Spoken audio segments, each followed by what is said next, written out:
Oh boy, we got us another one. Hey everybody, let's mess with some racist.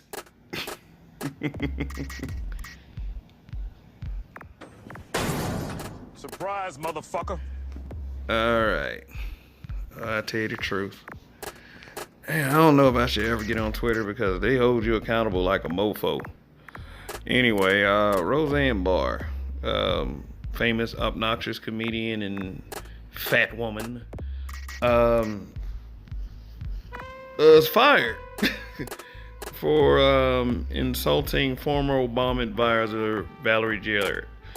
In the tweet saying Muslim Brotherhood and Planet of the Apes just had a baby. I think it's worded like that. But, you know, racists are so stupid, it's not even worth remembering. But, you know, as always, racists playing with fire, racists getting burned.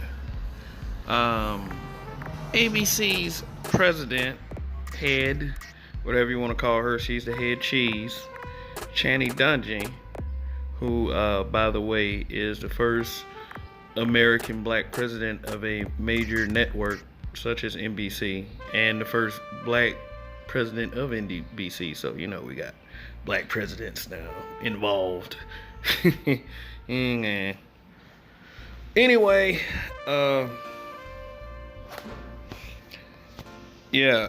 she took major exceptions to blatant displays of racism, and Ms. Dungey fired Roseanne and canceled her show. Great move. Great move indeed.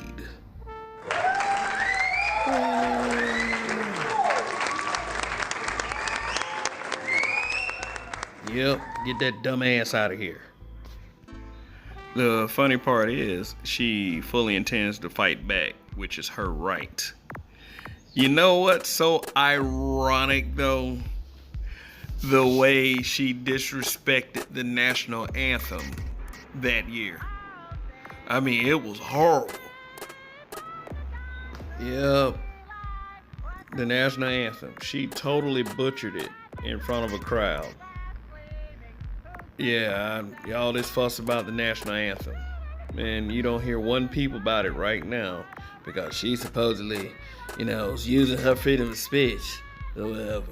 How many times has a person been held accountable for their freedom of speech within the past few years?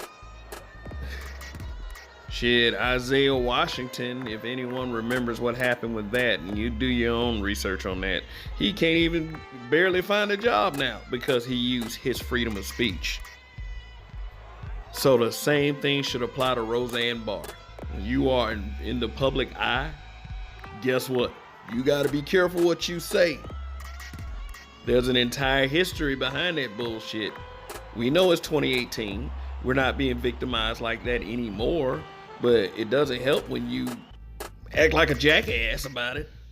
You can trust and believe I am not gonna be one of these turd troll black guys that's gonna play apologist and say that, oh, well, Roseanne Barr is just a comedian.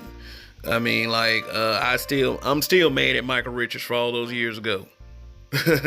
So that's just me. But guess what? It should be more of us black men. Think about it.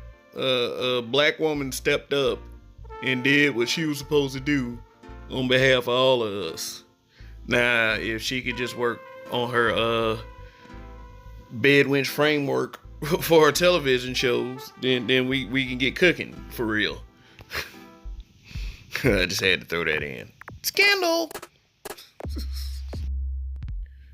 But anyway, in all seriousness, I don't know. It's just a time to talk, and then it's just a time to shut the fuck up. And historically, Roseanne Barr just doesn't know when to shut the fuck up. But unfortunately for all of us, she's not going quietly.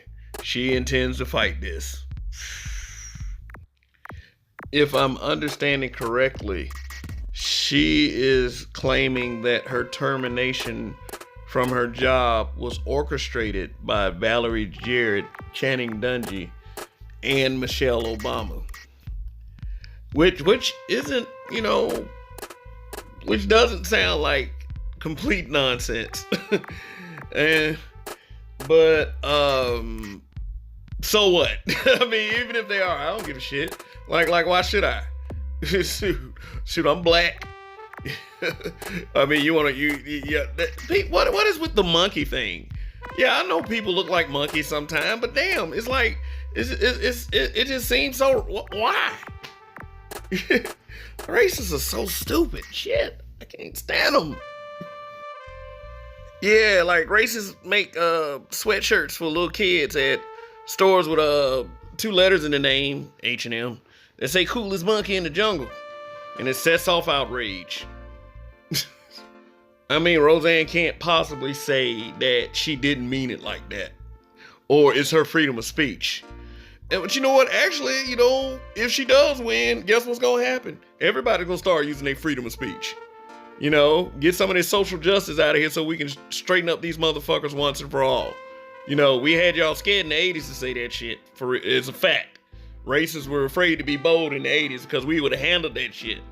But yeah, y'all let yourselves slip back into that. So now we got to get back to that point where we're handling that shit again. I'm serious, guys. This kind of stuff is indefensible. Like, why don't y'all go start back, reading history books and then giving those history books to your kids? Yeah, I know we have the narrative now that we want to forget about slavery and all that crap, but no. This is why we're so pissed off about shit like this. Because of things like slavery and Jim Crow and blatant ass racism and our sons and daughters being butchered by people who thought this way. Damn. Like get back to not only shaming these people, but shutting them the fuck up. Fuck all that. Now, this is not a call to violence. No, you don't have to be violent. There's plenty of ways to shut a person up. For one, stop supporting them financially. If the networks want to air their shit, don't watch their networks. Call their sponsors. Hell, there's always Google. Ask them why they support somebody like that. And then, like say, if you support them, we're going to stop supporting you. Hell, they do it all the time. On red pill black men sites, they do that shit. Yeah, do that shit to these racists for once. Instead of fighting each other, let's fight them. The right way. How you fight? Support each other's success. Support each other's excellence within our community. Yes. In that way, we can all flourish. A rising tide lifts all boats. Remember that. Let's rise each other's tides, whatever that means. But I think some of you are getting what I'm saying, man. Like this is bullshit. I mean, they want to call us monkeys, fuck them all. Yeah, I don't want a social media repeat of Paula Deen, like seeing black people all over there. Oh man, butter cake is so good. Like, get the fuck out of here. They're racist. No, see, me personally, a white person being racist, that's a deal breaker. I don't care how long we've been friends. Sorry, guys. I can't deal with that crap. Yeah, Roseanne, you don't have to always be obnoxious. You cost a lot of people their jobs. I mean, I'm sure you're okay, but whatever, bitch. And by the way, I mean, I watched the show back in the day because we didn't have internet back then. All we had was TV to watch. But hell, since its resurgence, I haven't checked out one episode or have been interested ever since I heard it was a pro-conservative, pro-Trump show. I mean, they could have kept that. I knew who they were doing it for, but whatever. Yep, everybody needs their own thing. Even rednecks and racist. You guys are so funny, I swear.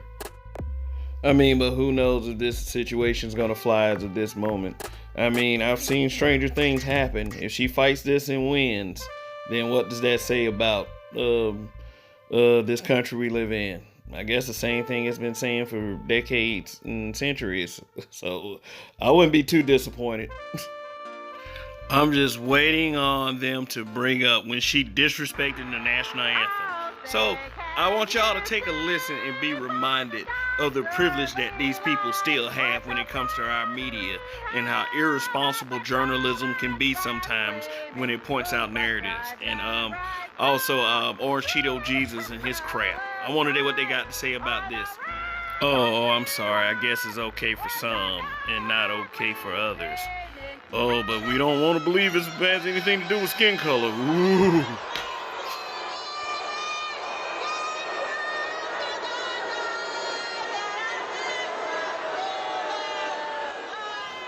But her butter cake is so good.